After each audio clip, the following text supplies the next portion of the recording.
Assalamualaikum warahmatullahi wabarakatuh. Alhamdulillahirabbil alamin. Wassalatu wassalamu ala asyrafil mursalin wa ala alihi wa sahbihi ajma'in. A'udzubillahi minasyaitonir rajim. Bismillahirrahmanirrahim. Asyhadu an la ilaha illallah wa asyhadu anna Muhammadar Rasulullah. Asyhadu an la ilaha illallah wa asyhadu anna Muhammadar Rasulullah. Allahumma shalli wa sallim ala sayyidina Muhammad wa ala ali sayyidina Muhammad kama shallaita ala sayyidina Ibrahim wa ala ali sayyidina Ibrahim fil alamin innaka Hamidum Majid. Bismillahirrahmanirrahim. Lam yakunil ladina kafaru min ahlil kitabi wal musyrikina munfakina hatta ta'tiyahumul bayyinah.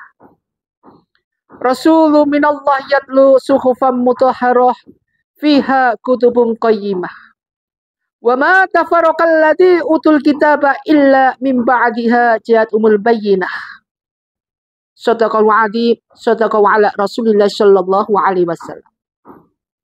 Pertama, mari kita panjatkan rasa puji syukur kita pada Allah Subhanahu wa taala atas segala rahmat hidayah yang Allah berikan kepada kita senantiasa hingga pagi hari ini. Kita diberikan suatu hidayah rahmat dari Allah Subhanahu wa taala. Salawat dan salam mari kita panjatkan pada tujuan kita Nabi Muhammadin sallallahu alaihi wasallam. Mudah-mudahan senantiasa lisan kita selalu bersolawat. Ma'asyiral muslimin muslimat rahimatullah dimuliakan Allah Subhanahu wa taala. Setiap hari kita selalu melaksanakan apa yang dinamakan ibadah. Tidak lepas dari perintah Allah. Tidak terlepas dengan apa yang dinamakan ajaran-ajaran Al-Quran, sunnah-sunnah Rasulullah SAW yang Rasulullah berikan suri teladan kepada umatnya.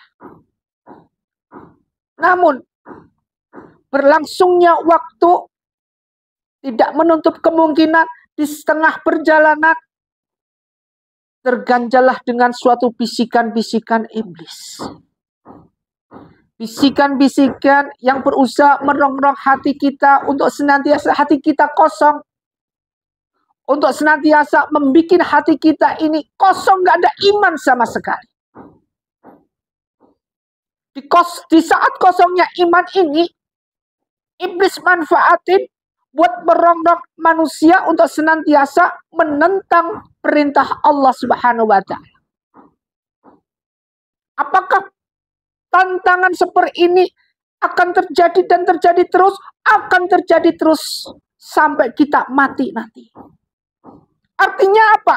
Artinya iblis senantiasa berusaha semaksimal mungkin, sedini mungkin, sekuat mungkin bersama pasukannya untuk membuat manusia yang punya iman.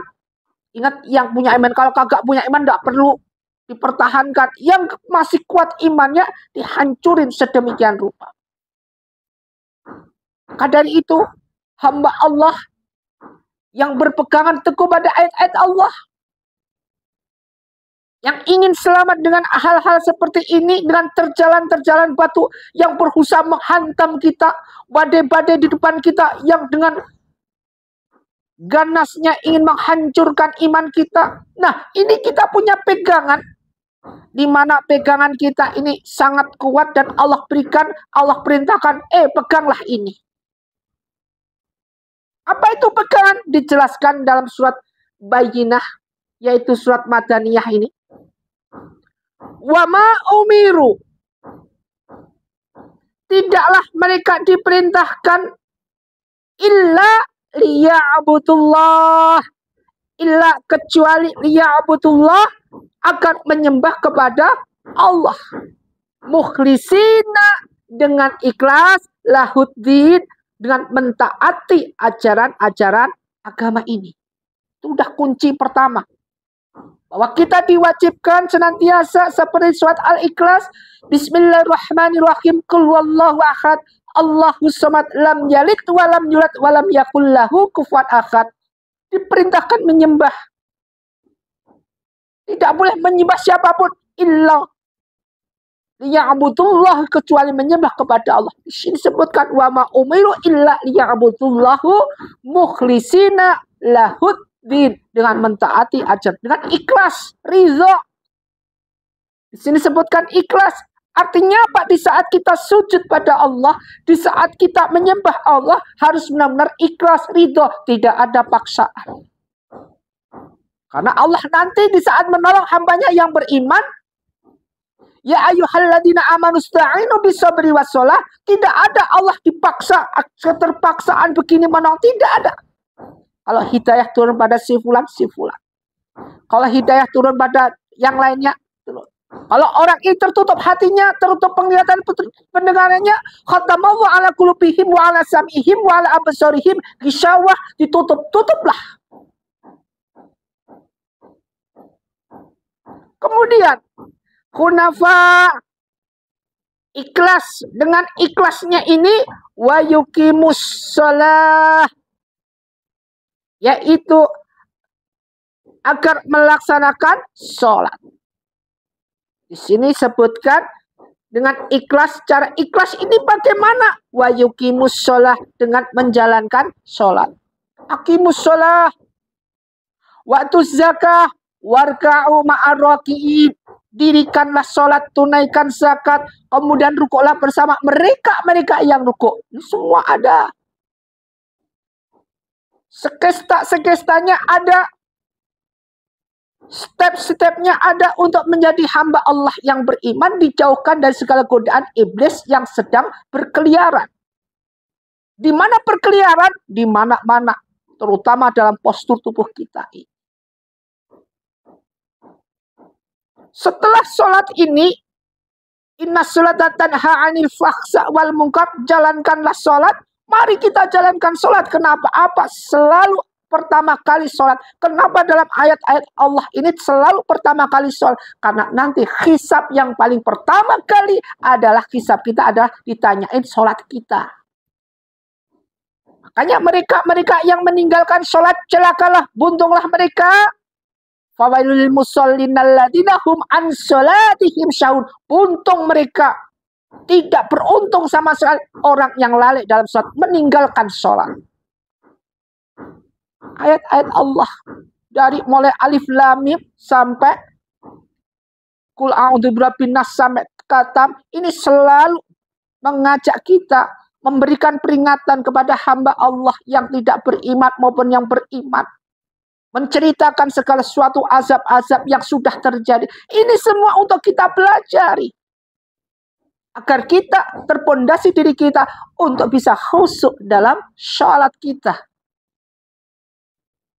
Jadi di sini wa yuqimus shalah, kemudian wa yu'tuz zakat, dan menunaikan zakat. Zakat kenapa ditunaikan, Ustaz? Karena dengan zakat ini bisa menyempurnakan ibadah sholat kita. Amanah-amanah yang Allah berikan kepada kita, harta yang Allah berikan kepada kita, nanti dipuntung semuanya dengan zakat, selesai. Makanya zakat ini menyempurnakan harta kita, mensucikan harta kita. Maka zakatlah. Dan kewajiban bagi orang muslim untuk senantiasa menunaikan zakat. Maka mereka-mereka yang di dalam hidupnya, di dalam kerjanya, di dalam ibadahnya selalu instal diri seko misodakoti, hendaknya mencari rezeki dengan jalan bersodakoh, sodakohnya banyak, maka rezekinya banyak. Inilah harta-harta yang berkah, barokah. Tidak ada dalam sejarah mereka yang ahli sodakoh jadi fakir miskin, tidak ada. Dengan catatan sodakohnya ikhlas, ridho, bukan karena pamer. Tapi kalau sodakohnya karena faktor pamer, karena biar diwa atau tujuan khusus, dengan misi dan kisi yang khusus, maka bisa terjadi orang ini setelah sodakoh jadi kere, jadi hancur. Kenapa? Karena ada misi khususnya. Ini embel-embel ini dihilangi. Karena di sini disebutkan tadi ikhlas kunafa. Itu ikhlas. Dengan ikhlas bagaimana? Menjalankan sholatnya dan sodakohnya, zakatnya ikhlas. Setelah sholatnya ikhlas, wa yuqimus zakat ikhlas, zakatnya ikhlas, wa dzalika Dan yang demikian itu disempurnakan. Yang demikian itu wadzalika dinul qayyimah. Inilah ajaran agama yang lurus. Inilah merupakan suatu bentuk ajaran-ajaran yang Allah ridhoi. Kunci cuma dua. Karena kunci dua ini adalah apa? Sholat, zakat. Sholat, zakat. Kerjain. Zakat itu mencangkup bagaimana? Mencangkup banyak sekali kalau dijelaskan. Termasuk kategori orang-orang yang mendustakan agama. Apa itu? Ara'aital ladzi yukadzibu bidin fadzalikal ladzi yad'ul yatim wala yakhuddu ala ta'amil miskin fawailil lil musallin alladzina hum an salatihim sahun. Semua ini mencangkup dengan apa-apa yang dinamakan orang mendustakan agama. Dan apa itu? Tidak lepas dari apa yang dinamakan wa yuqimus shalah wa yu'tuz zakat. Dengan zakat dan sholat. Dua ini kita pegang. Ketika kita jalankan dengan sempurna dan ikhlas, maka semuanya akan bisa membentengi iman kita. Bagaimana kuncinya ikhlas itu, Ustaz? Kuncinya ikhlas adalah satu, apabila kita kuat di dalam memberikan atau di dalam menerima tanpa embel kanan, embel kiri, dan semua didasari karena faktor cinta kita pada Allah, maka ini akan timbul ikhlas. Jadi kalau kita berbuat, ya Allah, aku sholat, aku apapun yang kulakukan, bukan semata-mata ingin mengharapkan surga Allah, bukan. Karena cintanya sama Allah. Saking cintanya sama Allah, Allah tidak akan tinggal diam ketika kita menjadi hamba Allah yang taat. Allah akan bikinkan, Allah akan balas mereka hambanya yang baik padanya. Baik pada Allah, cinta pada kekasih Allah, semua. Maka Allah akan berikan. Apa balasannya Allah? Kenikmatan al-jannatu na'im. Kenikmatan surga yang itu di situ kekal abadi selamanya. Tidak ada bosan-bosannya. Kalau di dunia sifatnya fata morgana, sementara sedangkan di akhirat adalah sifatnya kekal abadi. Ma'asyiral muslimin muslimat rahimatullah. Satu ayat yang sudah menjelaskan begitu pentingnya daripada sholat dan zakat ini sendiri. Semoga kita masuk dalam golongan wa ma umiru illa liya'budullah mukhlishina lahuddin kunafa wa yuqimus sholat wa yutuz zakat wa dzalika dinul qayyimah. Kita berada dalam agama yang lurus. Berada dalam suatu agama yang lurus untuk menuju apa? Yaitu thoriqul jannah. Semoga bermanfaat. Usikum wa nafsi bittaqwallah wa billahi taufiq wa hidayah. Assalamualaikum warahmatullahi wabarakatuh.